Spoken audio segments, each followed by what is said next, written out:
Well, hello everyone and welcome. My name is Dr. Molly Lopez and I'm the director of the Texas Institute for Excellence in Mental Health and the South-Southwest MHTTC. I am pleased to be your host for this conference session. Today we're launching our 2020 Southwest First Episode Psychosis Conference with our opening session entitled Transforming Our Culture, Embracing Lived Experience and Evidence. I want to thank our wonderful speakers for being here with us today, and a big thanks to all of you for joining us. We truly hope you'll find today's presentation engaging and helpful in your work. There we go, a quick disclaimer. The presentation was prepared for our MHTTC under a cooperative agreement from the Substance Abuse and Mental Health Services Administration, also known as SAMHSA. The opinions that are expressed in the presentation are the views of our speakers and do not necessarily reflect the official position of the Department of Health and Human Services or SAMHSA. Okay, let's get started. We have three amazing presenters starting us off today. First is Tamara Sale, and she is the director of the EASA Center for Excellence at Oregon Health and Science University, Portland State University School of Public Health. Ms. Sale was the lead architect of the first U.S. integration of early psychosis services into the public mental health system, beginning with a 5-county implementation in 2001 by an Oregon Health Plan Regional Mental Health Authority, followed by statewide implementation beginning in 2007.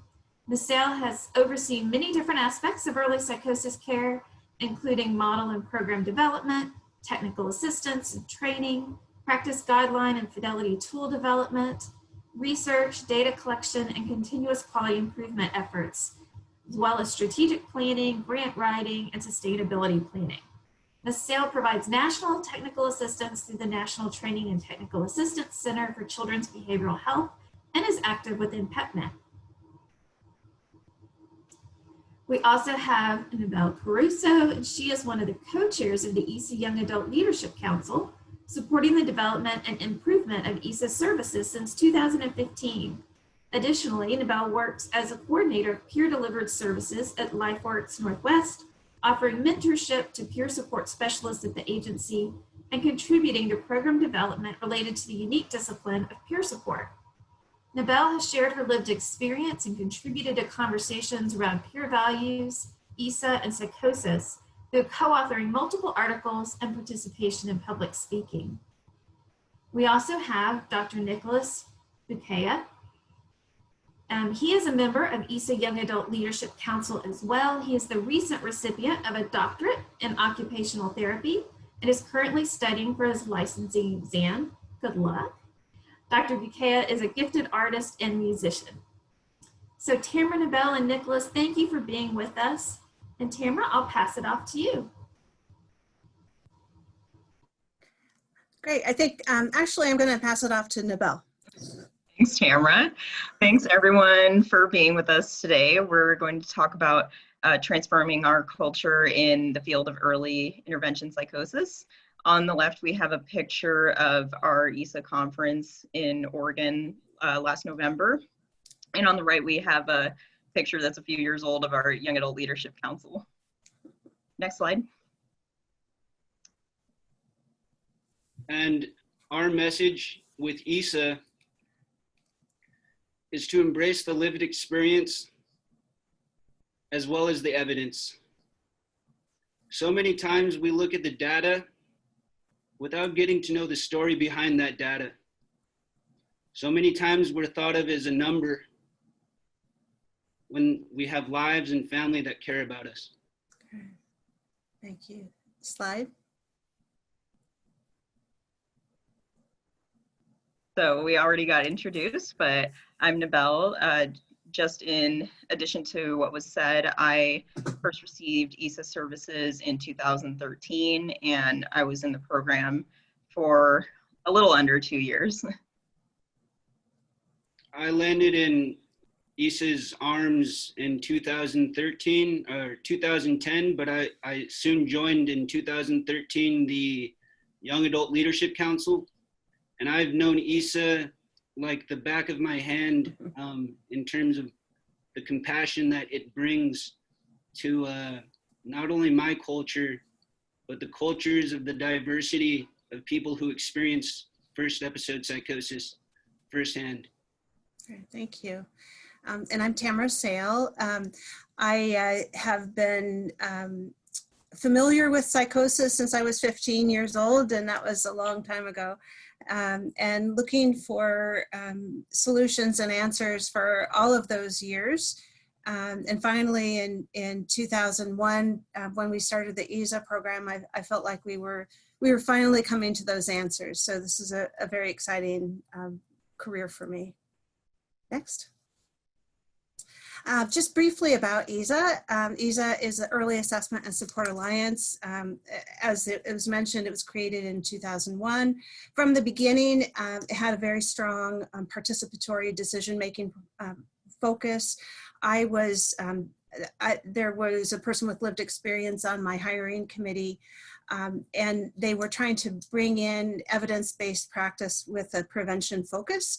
So that led them to the University of Melbourne Early Psychosis Prevention and Intervention Center. So we've had a long relationship with the folks at Origin and in Australia.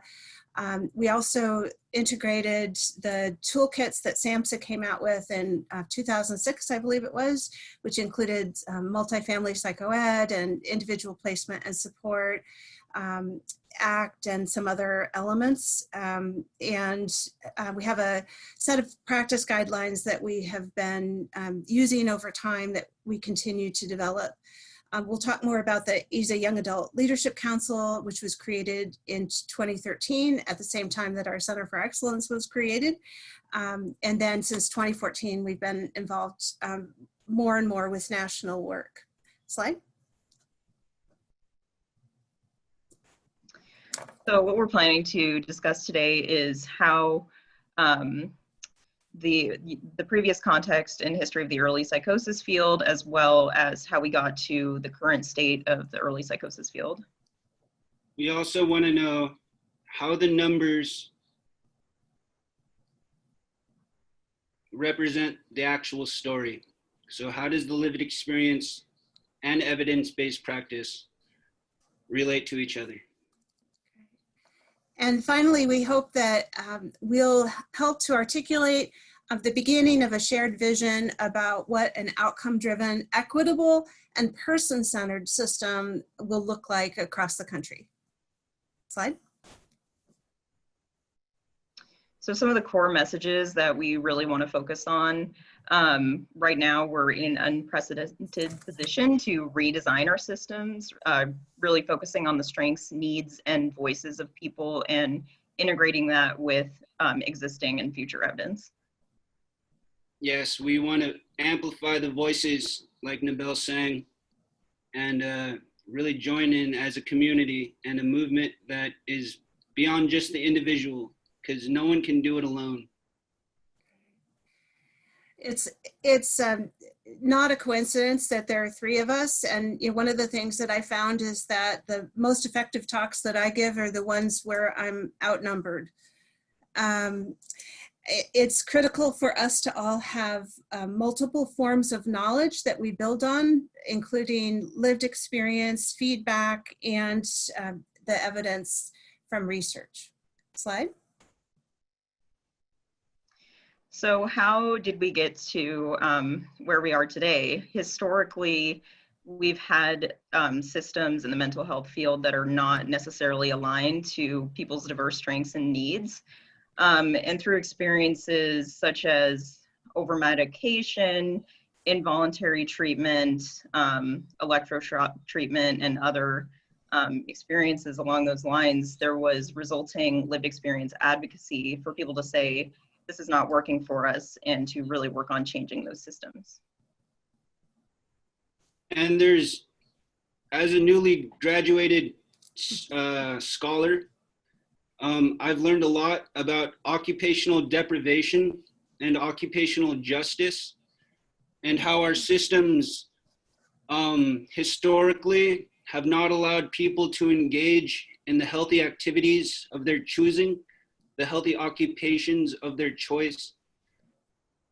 And the future is changing, but we got to acknowledge where we've come from.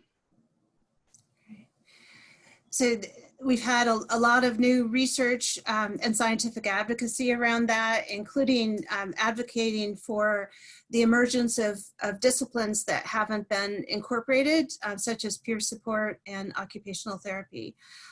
But one thing that I've been impressed by ever since 2001 was just the level of continual emerging commitment. And at this stage, that commitment is present throughout all levels of government, throughout the advocacy communities, national organizations. So it really is a very exciting time. Slide. So some of the historical barriers and challenges to getting treatment, one of the big ones was not knowing what to look for or where to go.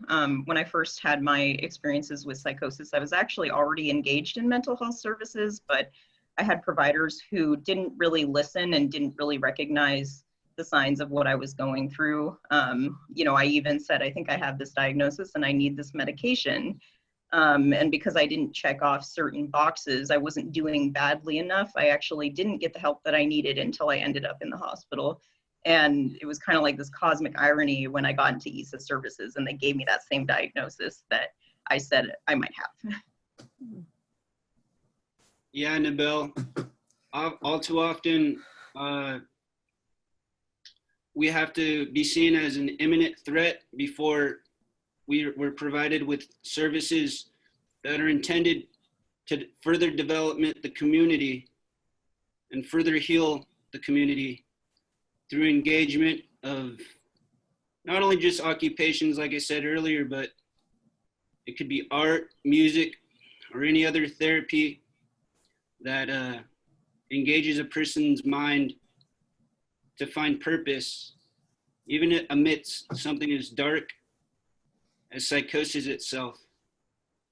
So there's a lot of negative assumptions that a person can't recover from their illness.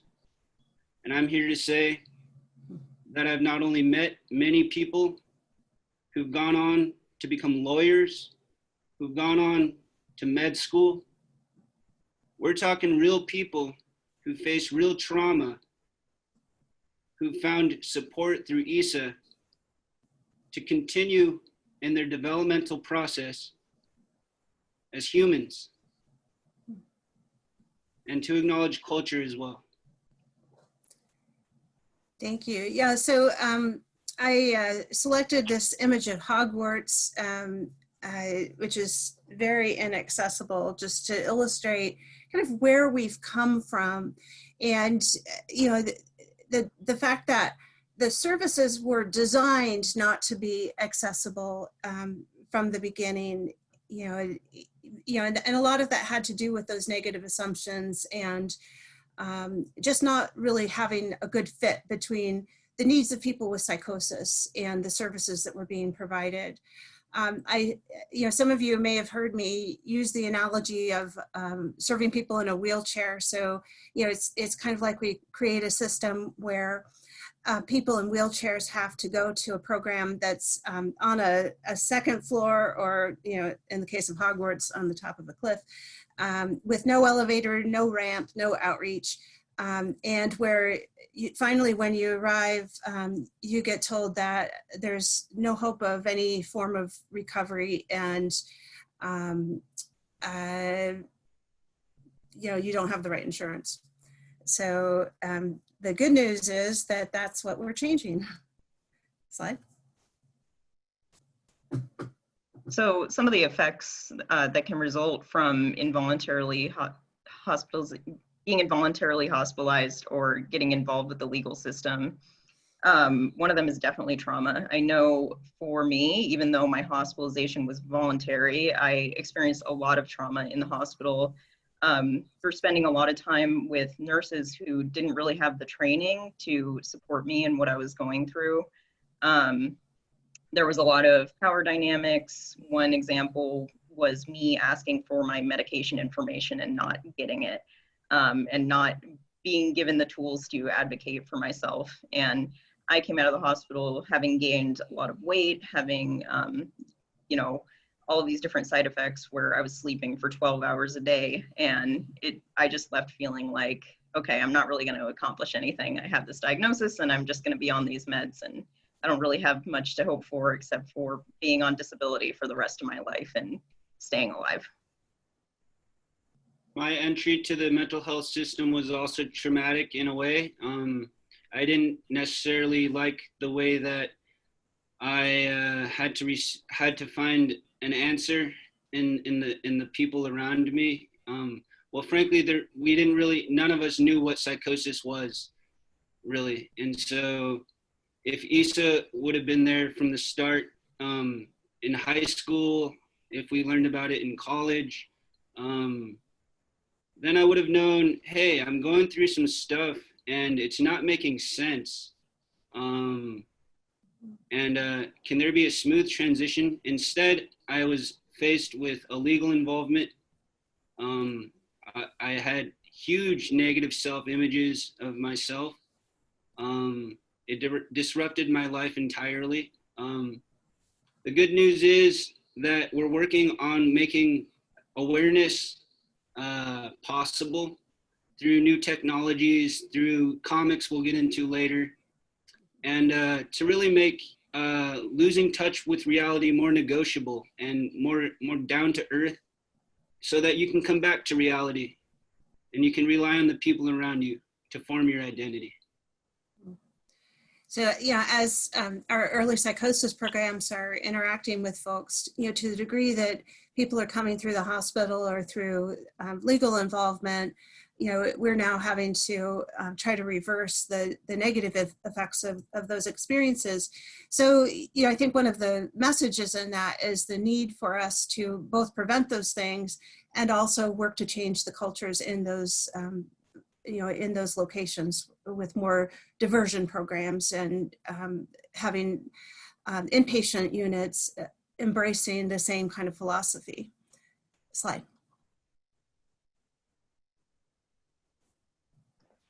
So a little bit more about where we came from in terms of, getting into services. Like, there's a lot of this crisis and deficit focus. So are you a threat to yourself or others?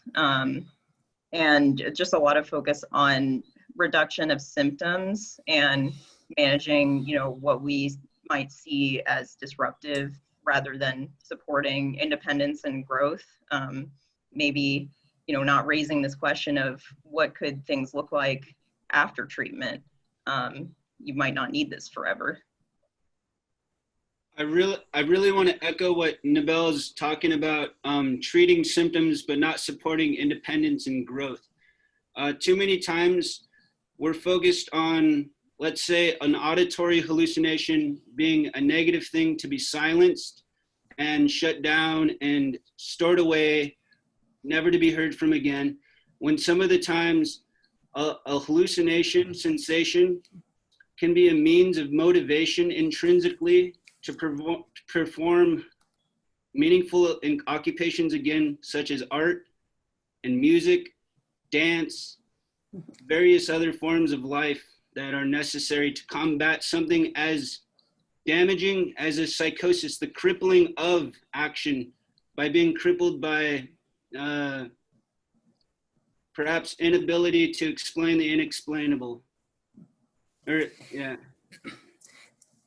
As a result of not having partnership and really assuming that people couldn't do much and just putting people on disability, we've had extremely high rates of unemployment and unfortunately also very high rates of mortality, probably because we don't have enough nurses in the system.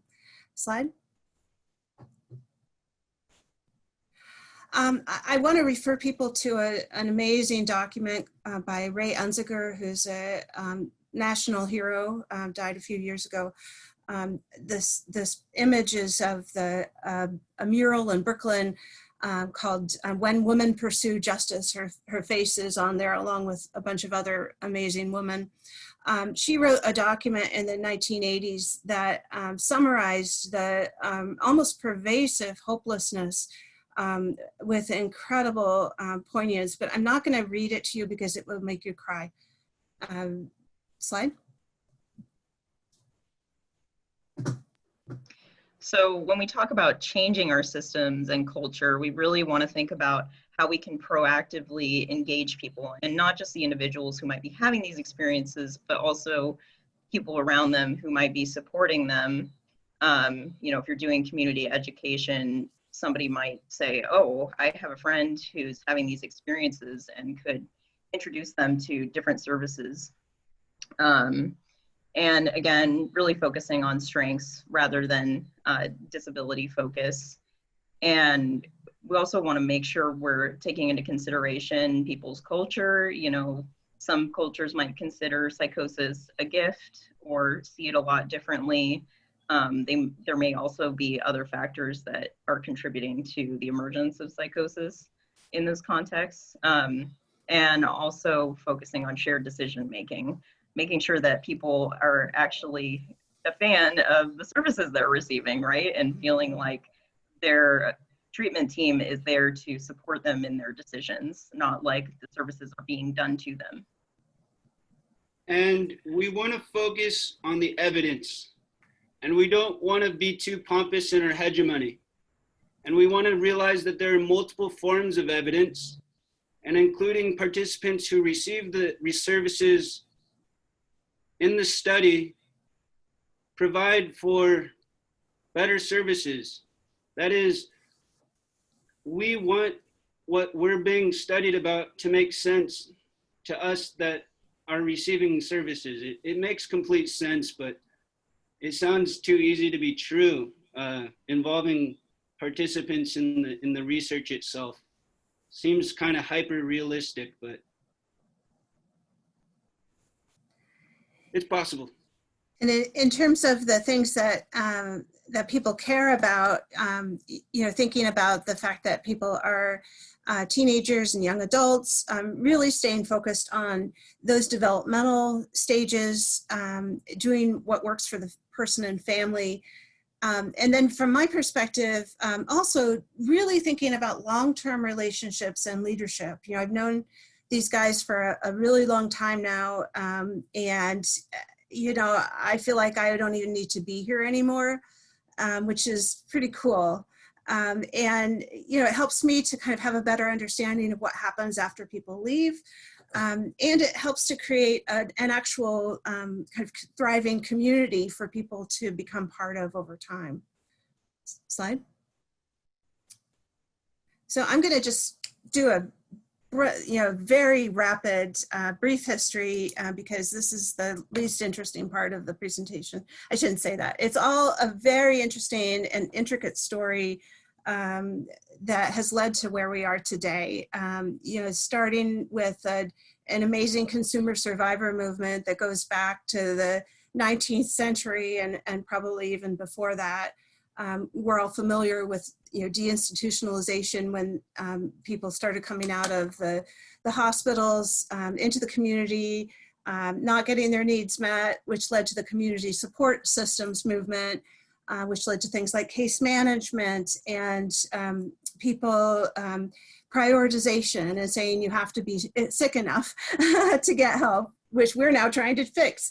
The family movement really came along in the late 70s or 80s.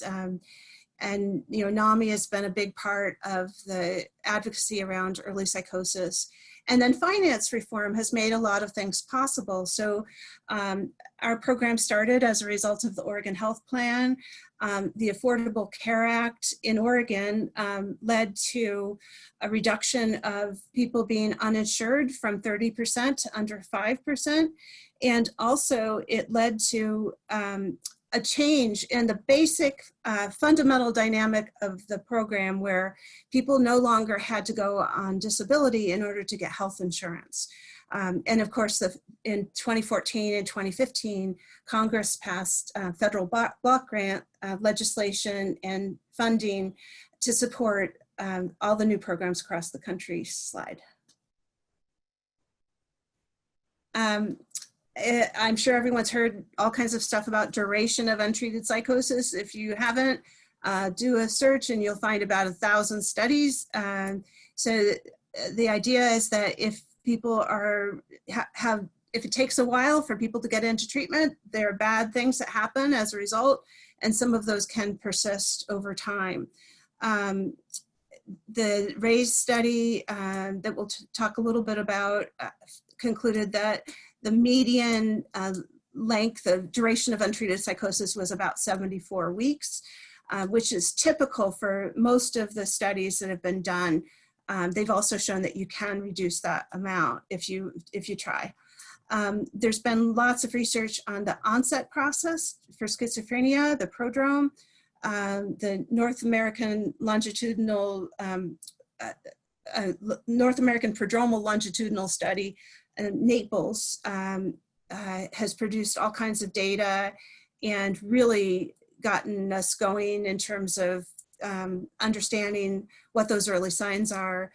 We were also part of Robert Wood Johnson Foundation study led by the PEER program in Maine called EDIP, looking at the effects of treatment on folks with early clinical high-risk symptoms. Very promising results there. And we now have SAMHSA funding programs actually to provide treatment. And of course, we all know about the evidence-based treatment, CBT, Family Psychoed, ACT, et cetera. When we started, there were a bunch of programs across the world. So in 2001, there were programs in Scandinavia, Australia, the UK, Canada. And more recently, there are a bunch in the United States. There was a big randomized controlled trial called the RAISE ETP or Navigate, which I'm sure all of you guys have heard about. And I've got some links later in the slide if you guys want to learn more about these things. And then RAISE Connections, which turned into On Track, was a demonstration project. Slide.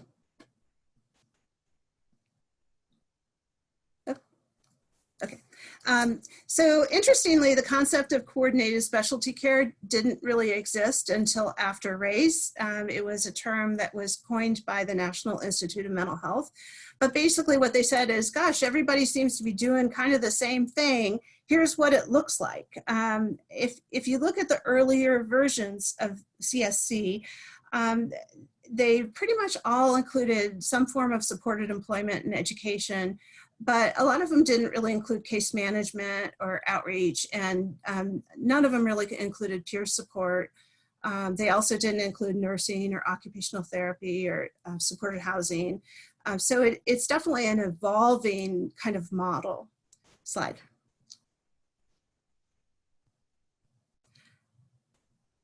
This is from the evaluation that Westat did of the mental health block grant. It just shows how quickly the number of programs has grown across the country. This was from 2018, and we were already up over 200. We're over 300 by now, just a couple of years later. Slide. A few things that were interesting in that study were that peer support was being used in over 70% of the programs. Also, a large percentage of the programs were in rural or frontier sites with small numbers. They showed for the first time an actual relationship between outcome and fidelity. They used the fidelity tool that Don Addington had developed. And they also identified some really common challenges related to staff turnover and transition and discharge planning. I think I'm just going to keep going because of our time, if that's okay with you guys. Okay, couple of really useful resources for you all. The International Early Psychosis Association is a huge international organization. They have a biannual conference with a free journal. And then PEPNet, I would encourage everybody right now to join PEPNet. They have a great listserv. They have a really good annual conference. And Nabel, you want to make a quick comment there?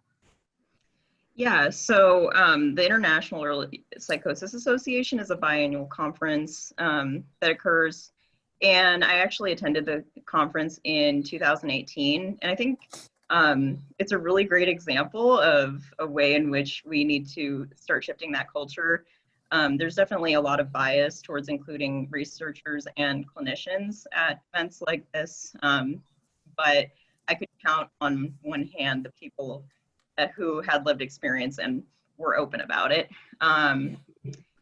And, you know, there was additionally this experience of co-presenting with Tamara and not having my name on the program or this giant sign. So we really have to be intentional about how we include people and not tokenize them. Right. Yeah. And also it just really illustrates the importance of good communication, even where the intent is there, the follow through really does matter. Slide. So some guiding principles we want to focus on when changing our culture is an intentional redesign to change the results. And again, focusing our systems on listening and shared decision making, making sure people's voices are heard. And that might look like making sure that the people within the provider collective, like for instance, the whole team, the nurses, the occupational therapists, the employment specialists, it's making sure all of them are treated with some dignity for their own profession, interdisciplinary appreciation, and not relying too heavily on one powerful psychiatrist's ordering everything his way or her way or the highway. Even understanding how there are strengths for each discipline, and not to be and that's the point I wanted to make. Understanding how it takes a team of providers, not just one profession. And I think also related to that, you know, not only is each discipline critically important, but each person who comes through the program. So I often will say to people that our program will be different as a result of them having been in it, because I'm constantly learning new ways of thinking about things, new information about what the experience is like, and that does change how I think about the work that I do. So just really speaking to the importance of learning from diverse expertise and perspectives, and you know, peer support, I think, is a really good example of a perspective that could really guide and teach our teams over time. Slide. So here we have a little snippet of a model of peer support called intentional peer support, or IPS. And what is really at the root of IPS is listening differently, focusing on different possibilities that could come out of a situation that might bring up a lot of fear for us as providers, and focusing on those mutual relationships and how we can learn and grow together. And this is a 40-hour training. You know, I encourage people to go if they can. It's not something that only peer support specialists can benefit from, because this training isn't just about like sharing my relevant lived experience and, you know, oh, we're going to talk about the ways that I recovered from this experience that we share. It's not just about that. It's about listening differently, and really just a way of being with people that they may not be used to in these traditional systems. So I think different approaches like this can really transform the way that we interact with people. Next slide. So I just want to briefly frame this.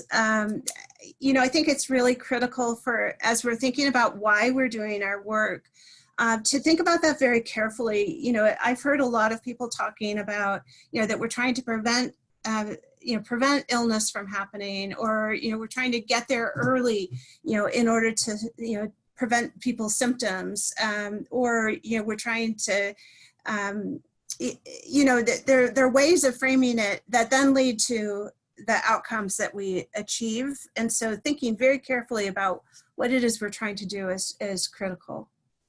Yeah, I think that we really need to make sure that people come out of services better off than they were before, right? Like I came out of a certain piece of services, you know, worse really, and EASA had to repair some of that damage that was done. And so just again, really listening to those voices and what matters to them instead of doing to people what we think is best for them, kind of this parental view of treatment. Yeah, and we'll talk a little bit more about this, but I think EASA just really embodies that idea of, you know, we're a team and, you know, but you're the one deciding ultimately what happens in your treatment. It's not us telling you what to do. Yeah, I was gonna add to that. It was about the purpose of why we're here and the purpose of Psychosis.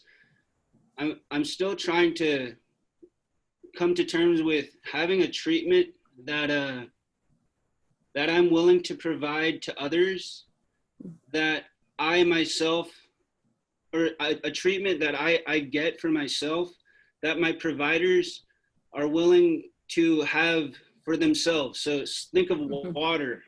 Water is a treatment that a provider could say works for me and it works for the person who's receiving the treatment. Because a lot of the time we give out hypocritical treatments that we would say, you deserve your treatment, but I would never take your treatment because you're just so different than me.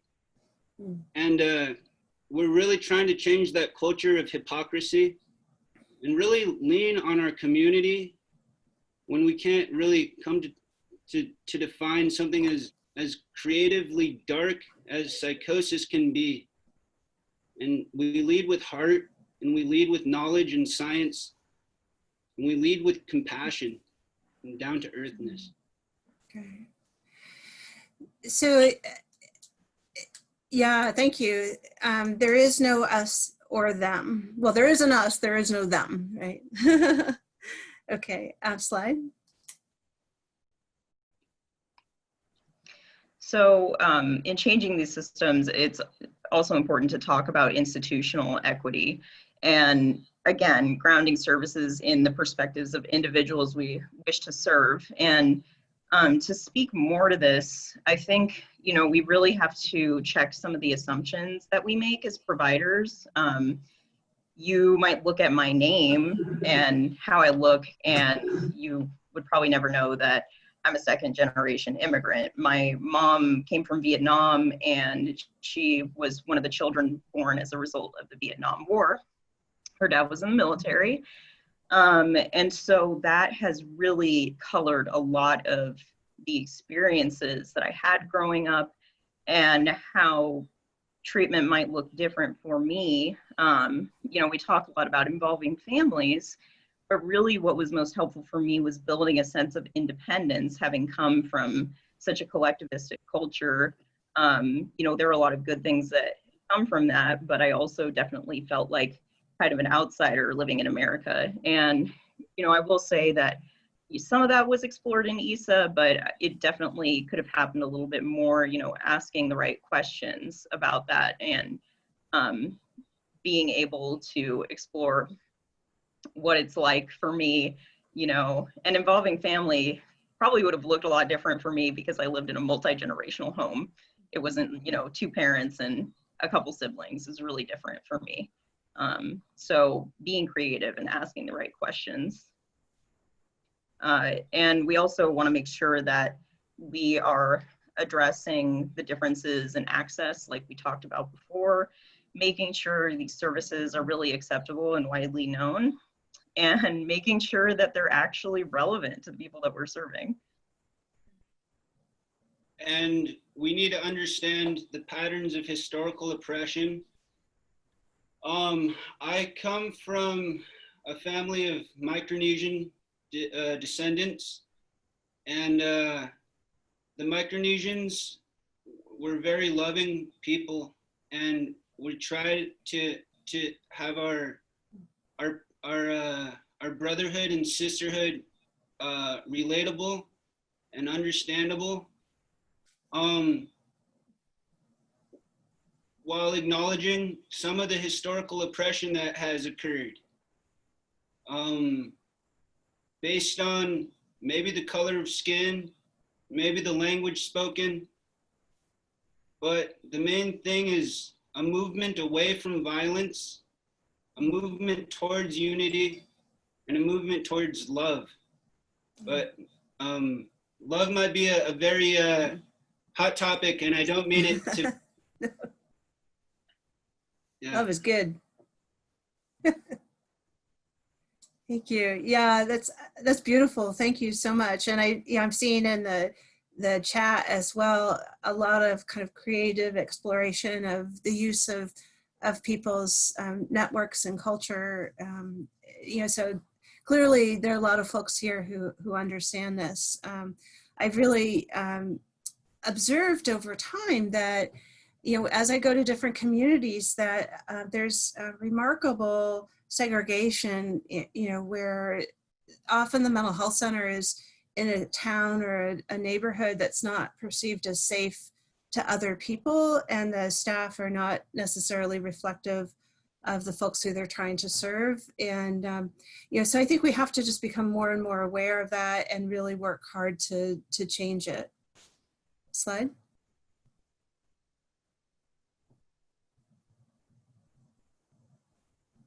So some of the opportunities before us right now, we have a lot of huge traction, expertise, and tremendous resources nationally and internationally. There's just a lot of connecting happening. I know that Tamara has done some traveling in the past to connect with other early psychosis programs that are getting off the ground.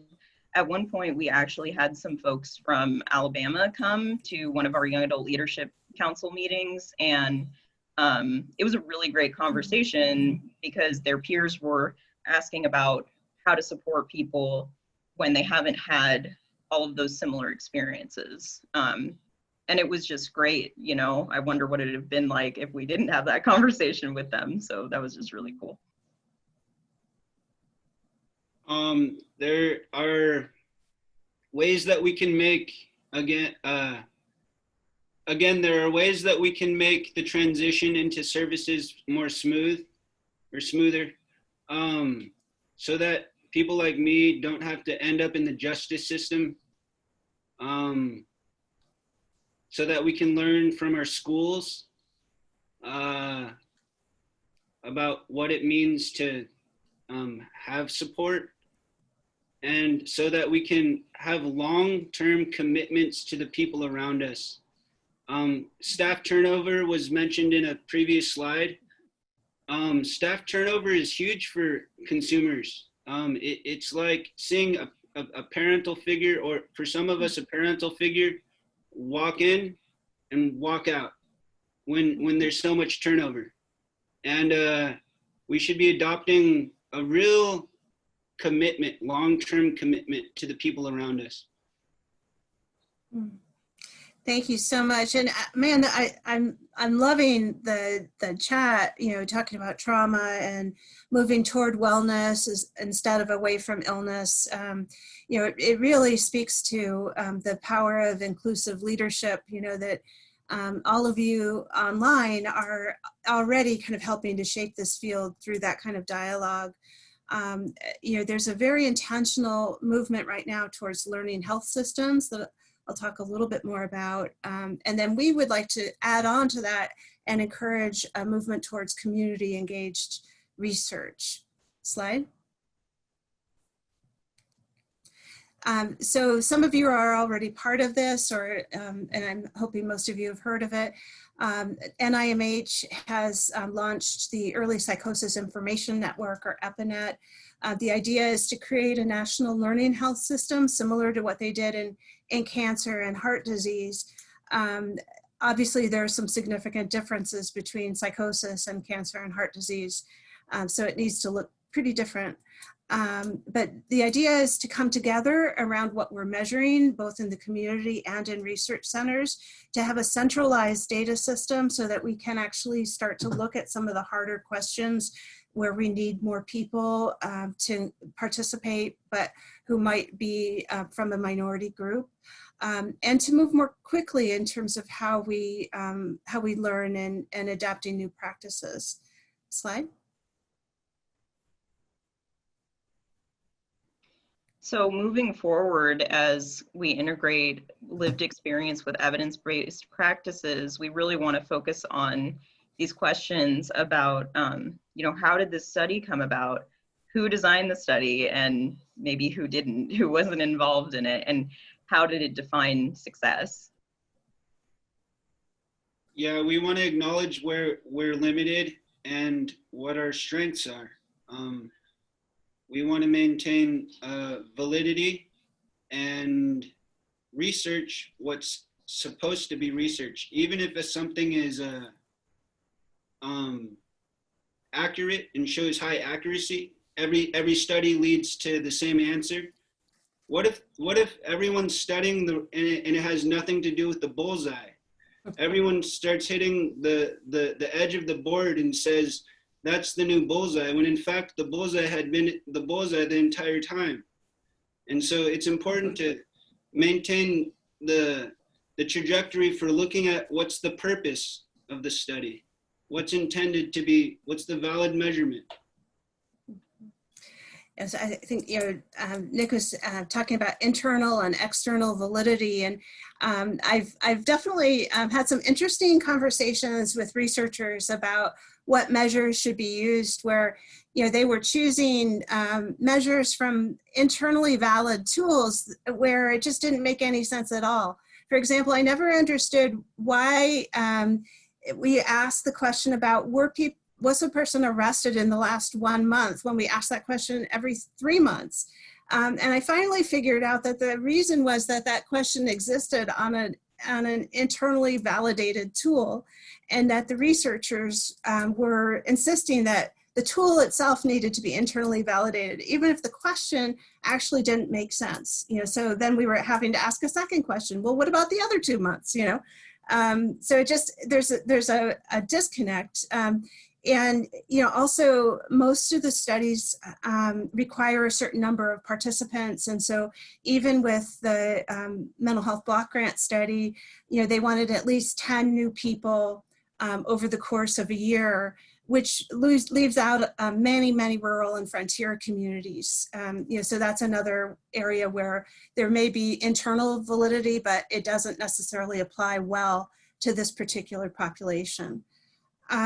So, as we've looked at how to move forward, we've really begun to focus more on participatory research, really engaging people with lived experiences or from the communities that we're concerned about in defining the questions and helping us identify the outcomes, looking at what methods we should use, looking at what tools we should use, and actually doing the research with them together. And creating a new generation of researchers, hopefully. Next slide. So again, talking about how we define success, and by we, hopefully we mean the people with lived experience actually receiving the services, right? So we don't want to be too narrow about symptoms and preventing relapse, right? Because we also want to know how distressing it is for the person, what we might label as symptoms, like what Nick was referring to before. I know somebody personally who experiences hearing voices, but is still going to school and actually enjoys kind of engaging with those voices in an appropriate setting. And he's still able to navigate throughout his life. So it's, really important to focus on, is the person functioning in the areas that they want to, rather than kind of shutting down what we might see as like, okay, this needs to go away.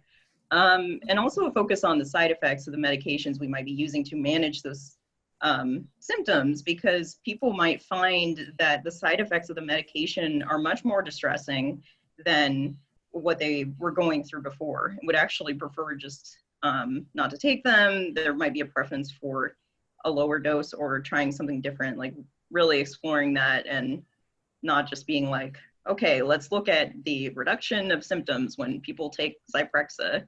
You know, we can really explore more areas than that.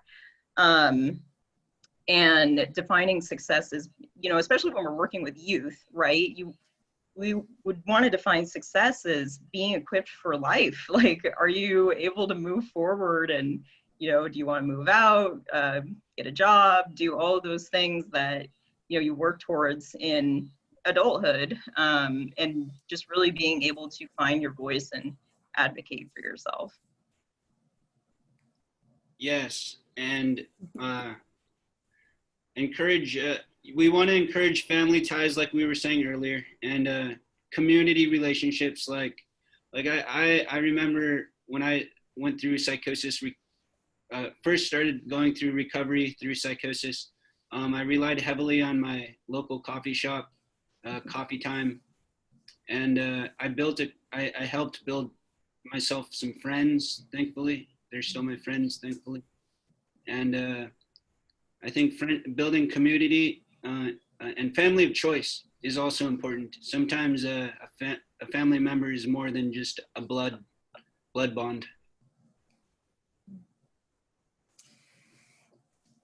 So, you know, again, you know, defining the purpose and measures, you know, we want to look at people's well-being, self-determination, development, but also recognizing that it may look different for different groups. And, you know, as we talk about who is the we that's defining, it's not just a set of researchers, but, you know, so right now within EASA, we're really focused on tribal outreach, and having to go back almost all the way to square one in terms of, you know, how we define our purpose, and, you know, what are we going to measure that might look different, that is meaningful to each group that we're working with. Slide. So one example of, you know, including our young adult and lived experience voices is our Young Adult Leadership Council. So the council is made up of young adults who have graduated or near graduation from EASA, and we combine program results and lived experience to integrate feedback in different things that EASA is doing across the state. A couple examples could be, we're creating a participant manual right now for people who are coming into the EASA program, and so giving feedback on that. A different example is we were provided with a welcome packet that new participants were given upon entering the program, and actually through some of those feedback, you know, some of that feedback, some changes were made to take out certain things, and it's great to know that EASA really values our voices and is willing to make those changes based on what we say. Yeah, the Young Adult Leadership Council is a valuable asset to EASA because it's a group of people who've experienced EASA's system. They don't necessarily, they're not forced into the council, so these are all volunteers who join the council after receiving services because they either A, want to change the services that they just received, or B, they loved it and they want to keep it the way it is and maintain that growth. And so it's self-directed, and all of us sit on a board, and we get things done. We have cool projects we're working on. Yeah. Okay. And they also get paid for their time. Slide. So this is just one example of one of our accomplishments as the Young Adult Leadership Council. Me and Nick co-authored this article and obviously integrated other people's voices into this focal point article that just talks about our experiences and vision moving forward. And you should be able to find this online, Focal Point magazine, if you would like to check it out. Next slide. And when we're talking about participatory research, we have an example here of something that we've been working on for the past few years called EASA Connections, and it's in the final stages. We just did a little research project, and there's going to be an article coming out soon, so keep an eye out for that. The idea behind EASA Connections was this feedback given about people entering into the program and trying to retain more people who are entering into the program. So it kind of goes over you know, what EASA is, what it means, what different roles on your treatment team. And it also goes into different areas of education that was informed by lived experience voices. We had some people who were on the Young Adult Leadership Council, but anybody on EASA, in EASA could join as well. So we had a few people who were solely on the design team. Next slide. And so we have an example of one of the pages here that talks about shared decision making and really explores that some of the different topics have worksheets to explore these topics, and there are in different sections of EASA Connections, there are videos that all have transcriptions for people to read if they would like, and these videos are mainly testimonials from people who have been through the program to kind of see what it's like on the other side, and for people to see, you know, why is this program meaningful to me? I think this would have been great when I first entered EASA because I didn't really understand what EASA was or like the services I was getting really at the very beginning when I was very heavily medicated. I just knew that these providers were a lot nicer than my private insurance providers. So I kind of went along for the ride, but it definitely would have been great to have a resource like this. And every single topic and all of the content was reviewed by people on the design team. And, you know, we would just cut stuff or add stuff, and there was a lot of meaningful dialogue. Dora Raymaker, the researcher who helped us out with this, you know, she was there, but a lot of the times it felt like she wasn't there, like in a good way, because it was a lot of just integrating what we were saying and really taking that seriously. Next slide. Yeah, I don't know, Nick, if you wanted to say something about Dora. Yeah, I just wanted to say Dora is an example of leaders of different disciplines coming together, different cultural groups coming together. She comes from the autistic community, and so she's heavily influential in the autistic community, Dora Raymaker, and she extended what she knows of her background,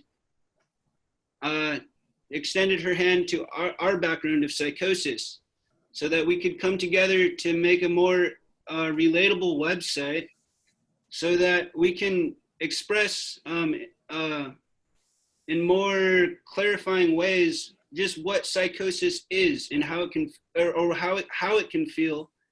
And one of those things, one of the ways that you can express how something as complex as psychosis is by using comics and art and music and film. Especially comics. Here you'll see the comic. He hears a voice. I'm not even going to read it, but I'm going to process it in front of you. He's nervous. He sees something. See right there, you can sort of see the story unfold. You don't even have to really read the text. And that's the beauty of comics and images.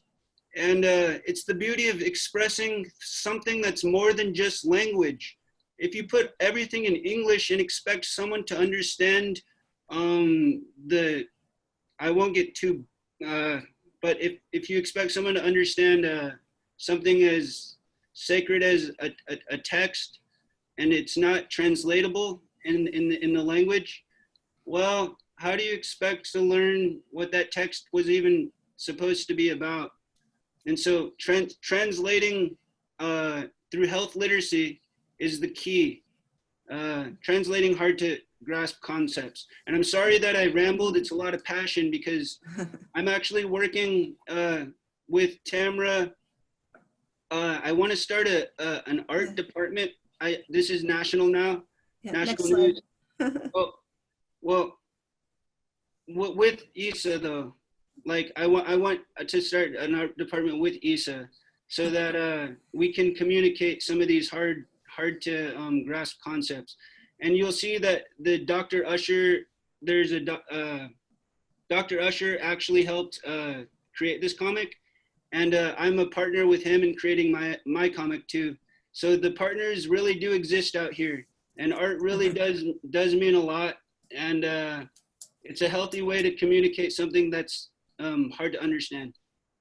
So this comic was done by Craig and Usher and Colleen Coover. And if you want to move to the next slide, you'll see a comic strip that we're currently working on. Yes, that's what you're saying.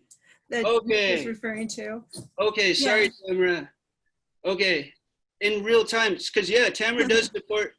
She does support my comic. We're looking for more people who can actually. This was part of my capstone. This was part of my doctoral capstone, creating health literacy. Here you'll see you'll see Jesse, and Jesse's the product of our typical person who goes through psychosis, or a generalizable person who goes through psychosis, and how they make it out. So I'm just going to read the first couple slides, or the first couple panels. 1 + 2 = 3, says Mr. Prof. Any questions? Is this calculus test curved? 10 a.m. Then you have 11, score 100 out of 100. 12 p.m., goal. So Jesse's a good guy. Jesse's a good guy. He's performing well. What happens then here? There's a lot of that happens in between. Sirens, freeze. Oh no, but this wasn't a dream. Jail. And I wasn't a god. And so I had to learn everything over again. And there's a big smiley face there. Because part of psychosis is worrying that you're a psychopath, or part of for me at least, after the incident. But this isn't about me, this is about Jesse. This is what Jesse's saying. So Jesse then asks his attorney, I guess you can't separate art from artists, but I try not to be Jesse because that would just rip my psyche in two. So this is really about Jesse and the story that Jesse applies to multiple people, not just me. I had to make that clear because that's a personality trait that I often find myself being anyways, I'll continue. I'm really worried I'm a psychopath. Am I a psychopath? No. What you went through is common. Most people who've experienced first episode psychosis are usually around your age, early 20s for guys and a little later for gals. Regardless of your gender, psychosis affects anyone from any culture, religion, class, creed, race, or hegemony. Okay. And that's just direct experience.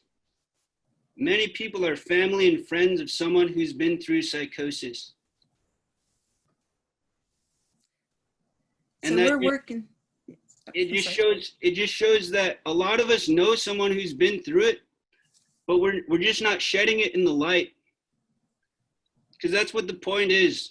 We know someone who's about to go through psychosis, who's been through psychosis, who feels lonely, who feels like they need community. We know someone who fits the script, even if that's ourselves at sometimes. But the thing is, we got to refer these people. If it's not EASA we're referring to because it's not psychosis per se, we got to get them to some sort of community, some sort of way that they can talk about their feelings, express who they are. And so maybe a comic might help if because I'm getting financially greedy again, but this is for, I've not gotten funding to really, but maybe that's not the answer. And just like scholarly, I did this, and never mind, I'm losing track. Like I said, it's part of my personality trait. I need to work on that myself, not to get too lengthy and yeah. That's all right. So, you know, we got into doing comics because both they're much more easy to digest, and also there was some research that the Australians were doing about it that showed that people came back to them over and over again where they'd only watch a video once. So we're still figuring out what the magic formula is in terms of funding comics, and if anybody out there has figured it out, please do be in touch. But also, if you'd like to collaborate, I think this is kind of a good direction for all of us. So let's move to the next slide.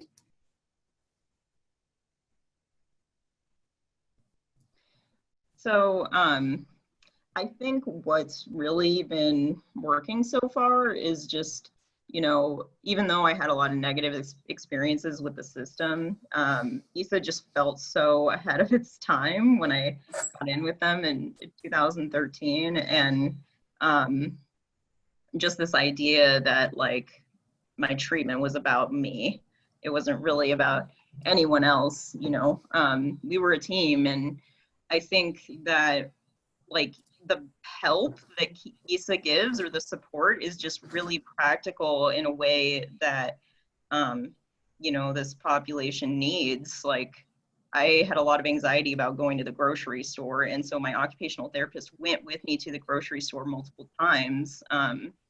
Even though my reasons for that anxiety were trauma related, I actually didn't end up exploring that trauma. It was more helpful for me to just go and know that there was somebody who had my back in that, to kind of work through those experiences. And that's not something that you'll really get in most therapist offices.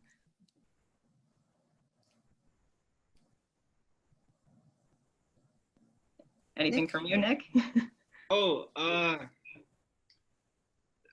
was just trying to think of why we're not getting it from most therapists, or why that exists. There's just a lot there. Maybe send me an email, because I have a lot to reflect on. I'm not just saying that to get out of this question.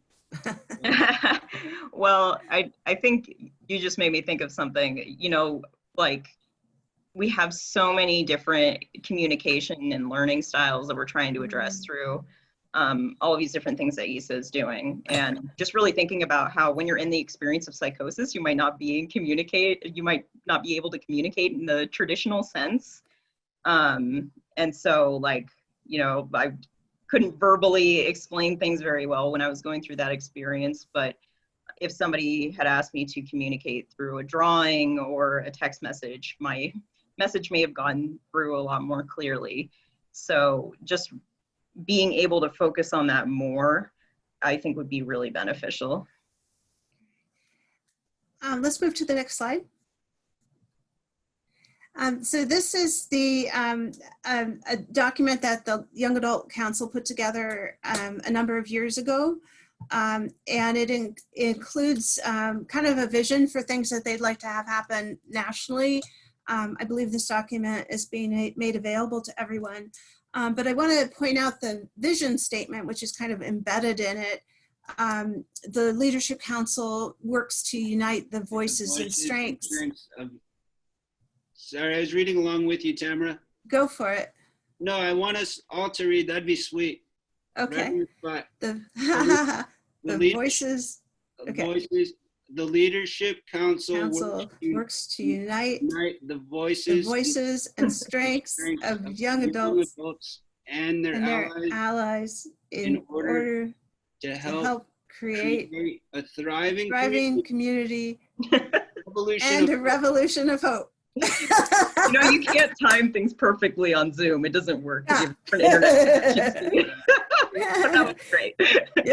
Yeah. It's a lot easier to unite our voices in that way in person. So,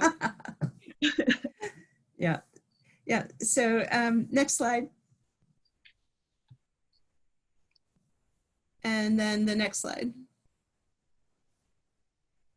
So this is some art from our conference. I didn't come this far to only come this far. I love that.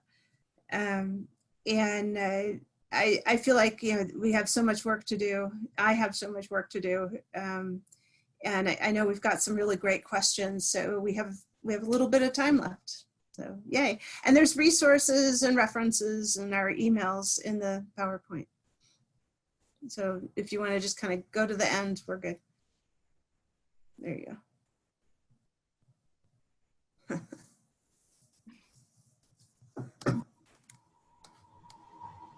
All right.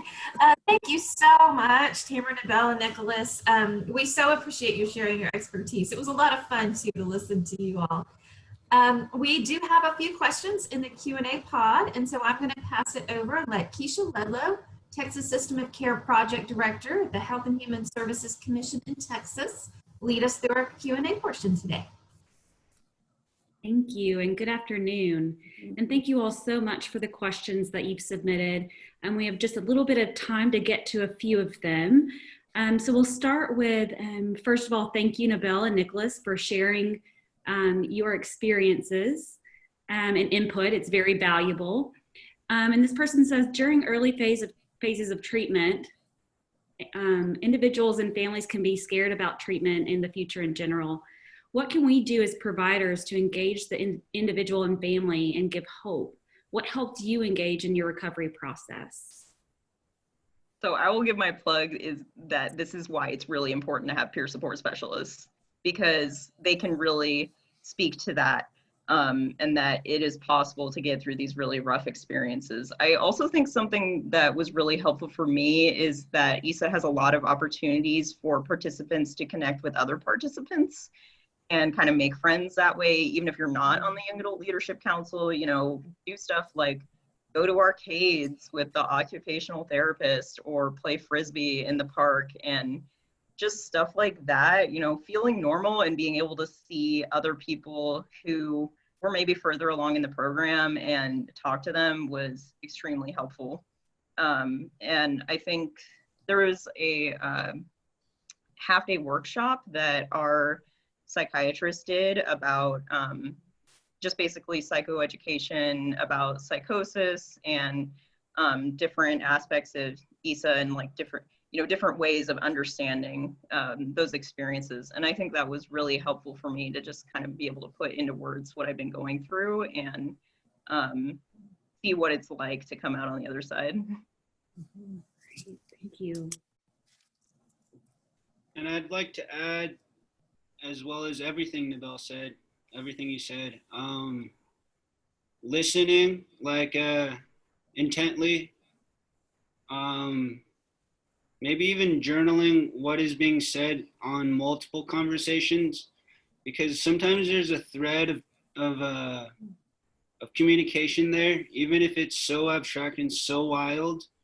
There can be a thread of what a person's trying to express, and the biggest fear is someone losing their life. And how do we safely negotiate like a warm feeling in people so that they have the trust in others and listening? Yeah. Yeah.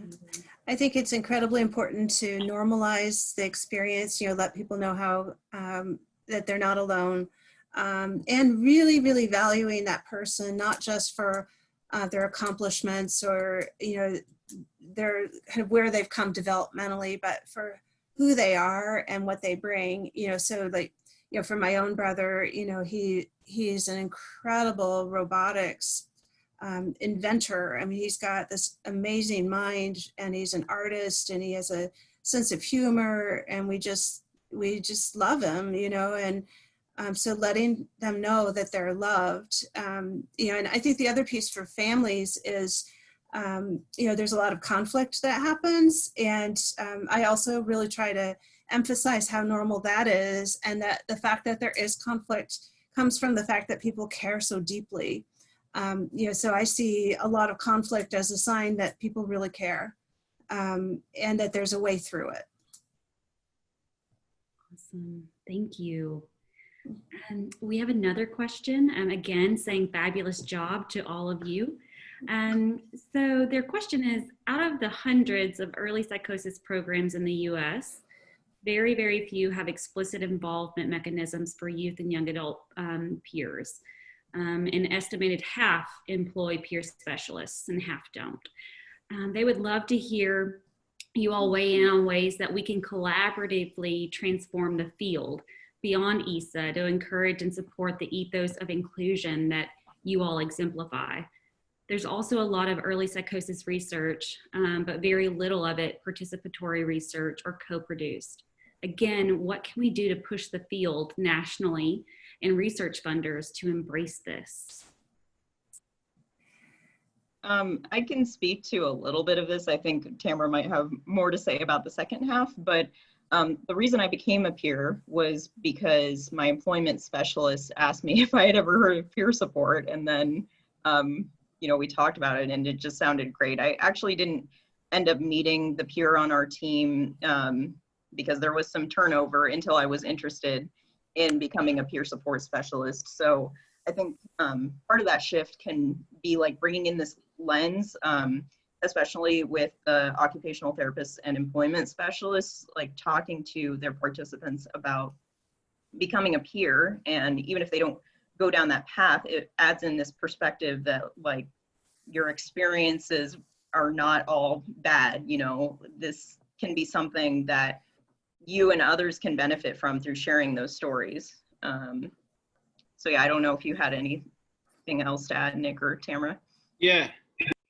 Building a good peer support foundation, maybe it might look like asking in the intake forms, would you like to be a peer support specialist after you graduate from the program?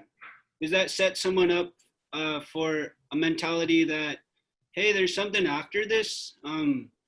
Hey, like it's expected for me to actually be like useful, like, or like there's a path for usefulness after I go through this organization, and I can perhaps maintain a level of commitment. Yeah. I want to be a peer support specialist. I want to help people. So yeah, you have to ask them, like, maybe like from the beginning, set them up with a little bit of hope that it's expected for them to succeed, and that it's not just a negative base, but it's actually a path for a career even, and maybe more funding for peer support specialists too. Well, and I think also in terms of the participatory involvement, you know, just continuing to really raise that question about decision-making committees. You know, there are many committees that don't include a lived experience perspective, or where only one person is representing that point of view. And so, you know, what we've been doing kind of within Oregon is kind of storming some of these meetings and, you know, raising the question, we've been finding that it's just incredibly important not to just send one person, like our dear Nev Jones, who's changing the world all by herself. Not quite, Jen. But, you know, we have these amazing leaders like Nev, but also just bringing people together so that there's enough of a critical mass of people, and they're not alone in, you know, showing up to the legislature or showing up to those committees, and they can speak. You know, people really build off of each other. You know, that it's so much easier. And with our young adult council, we found that the fact that it's just young adults and just people who've been through the early psychosis program has really changed the dynamic in a fundamental kind of way. Thank you. Well, and along the lines of the Leadership Council, and there is a question of how would you suggest developing a leadership council in a rural Appalachian area, and how would that work, and how would could you reach individuals in the community and create an accepting environment? So this is actually a challenge that we have encountered and are figuring out how to address. You know, there is this idea that, oh, you can use technology to connect, but our rural director, I hope I'm getting that right, Katie Hayden Lewis, has given feedback that you know, a lot of times, at least in Oregon, participants who are out in rural areas may not necessarily like engaging with technology or have the access. So, you know, kind of navigating that, like, is technology really an option for people that they enjoy participating in, or, you know, do we need to provide that access? You know, are we having to have people drive an hour to connect at one location, and would that be preferable? So just a lot of it, I think, is working out those logistics, and then, you know, having those conversations with people on, like, getting them interested in getting that buy-in. And I think a lot of it really has to do with those initial conversations. Yeah, I mean, you might have to just get feedback from one person at first. Sometimes these rural programs only have one participant at a time. And, you know, making those steps to integrate that feedback, even if you don't necessarily start with like a council or a group, you can still integrate that feedback from participants in different ways, and a group may grow out of that. Yeah. Yeah, we did, when we first started, we didn't have a young adult council, and we didn't even have graduates in the beginning. So we just looked for people who had these experiences, who could be kind of mentors. And we had some events, you know, where we'd had people talk, and we did a lot of individual interviews, and then we did focus groups, you know, and also, you know, as you start to develop projects, you know, giving people the opportunity to do internships, or to, you know, to participate in giving feedback about what you're saying to the community. You know, I think, you know, what Nabel was saying about just being really creative about opportunities. I think there's also some opportunity nationally now for us to begin to create, you know, forums where people can work together, you know, like the, you know, Strong Minds 365, you know, online community. You know, Nabel and I had an idea called Symposium 21 at the last IEPA conference, which is like a creative coming together of, you know, people to, you know, yeah, so I think just being creative and using our networks, I think there's a lot of potential for us to transform things, and looking for that leadership, you know, who has the bandwidth and the excitement to really make it go. Awesome. Thank you. How long? Oh, one more thing, pay people for their time. That really helps. And Nick, did you have something? Yeah, I guess I'll add in too. Have the services be more than just human-to-human services. So like book to human services, media to human services.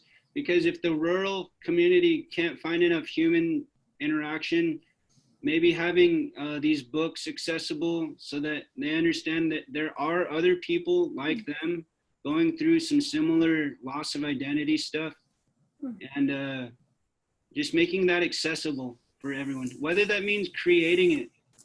Like if it doesn't exist, we gotta create it.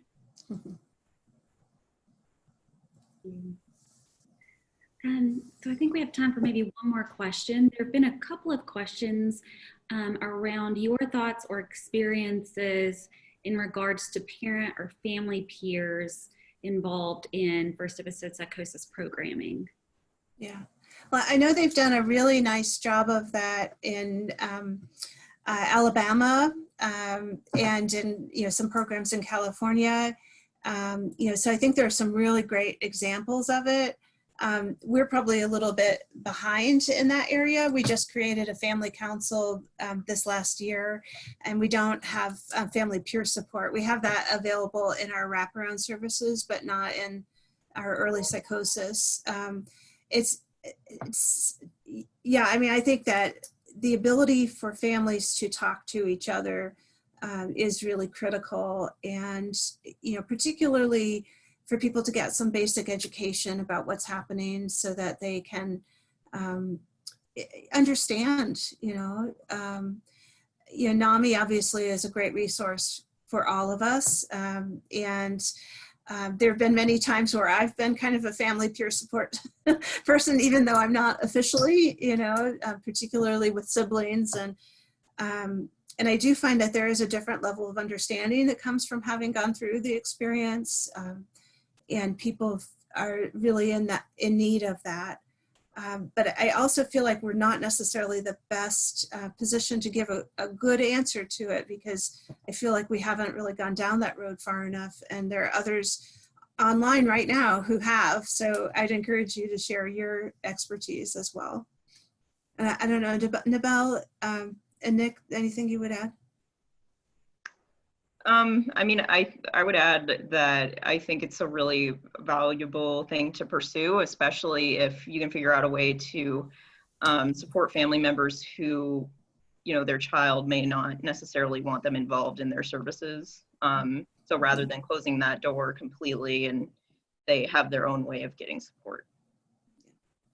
Yeah, just the option of having your family there if you want it, because not everyone wants their family there, but just having the option makes the difference.